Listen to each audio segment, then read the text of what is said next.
ഇന്ധനം തീർന്ന ചരക്ക് ലോറി വഴിയിൽ കുടുങ്ങിയതോടെ വടകരയിൽ ഗതാഗതക്കുരുക്ക്. ദേശീയപാതയിൽ വടകര HDFC ബാങ്കിന് മുൻവശം 7 മണിയോടെയാണ് ഇന്ധനം തീർന്ന ലോറി കുടുങ്ങിയത്.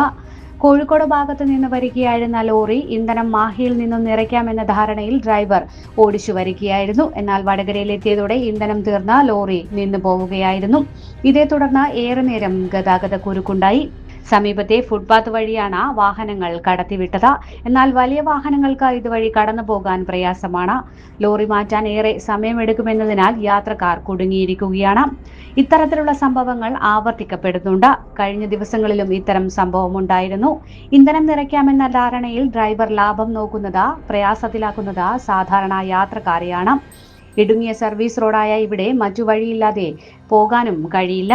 തിരിച്ചു പോവുകയും പ്രയാസമാണ്. ഇതോടെ ഏറെ ദൂരത്തിൽ വാഹനങ്ങളുടെ നീണ്ട നിരയാണ് ഉണ്ടായത്.